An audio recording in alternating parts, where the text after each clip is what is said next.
Bismillahirrahmanirrahim. Assalamu alaikum warahmatullahi wabarakatuh. Karibu katika sehemu ya 8 ya darasa hili linalozungumzia jini qarin. Na katika sehemu hii ya 8 tutamzungumzia mzimu. Je, unasumbuliwa na mzimu?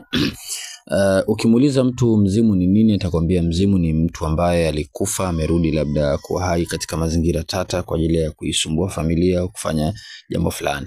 Lakini nataka nikwambie kuhusu mzimu, ndugu yangu. Mzimu ni jini qarin. Yani inako vipi mzimu ni jini qarin?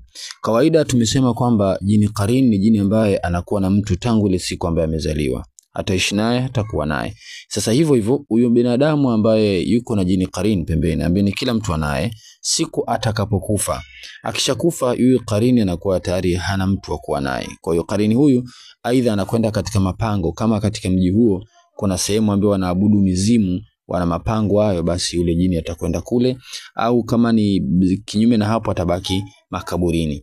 Sasa akibaki makaburini huyo jini, kwa sababu mtu wake alikuwa naye ameshafariki, ameshakufa na tayari keshazikwa, yeye yupo tu, yeye ana uwezo kurudi kwenye ile familia jini huyu katika namna yoyote ile ya kindoto au namna ambayo ya kutisha kwa ajili ya kuisumbua familia hii, kwa sababu yeye anaijua vizuri sura na tabia ya huyu mtu. Kwa si ajabu akaenda akatokea kwenye ndoto kwa binti wa miaka 3, mtoto wa miaka 5 au 10 au 12, kisha akajifananisha kwamba yeye ndo fulani. Yani kwa mfano unakuta mtoto anasema nimemuota bibi, nimemuota bibi. Wakati fulani yule aliyemuota anakuwa ni qarini wa bibi yake, ambaye bibi yake shafariki labda muda mrefu.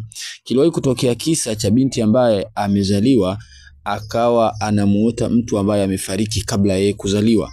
Yani anamuota bibi yake, na watu walipotaka kuthibitisha kama kweli huyu anamuota bibi kweli, walimuuliza tuambie vitu special vya bibi yako. Akaambia ndawaelekeza mpaka kaburi mahali alikozikiwa na kijijini kwao alipofia na sababu ya kufa kwake. Na kweli mtoto yule akawa anatoa details zote, kwa sababu anasema ninamuona bibi katika ndoto. Lakini kiuhalisia yule alikuwa anamuona katika ndoto sio bibi, ni qarin wa bibi.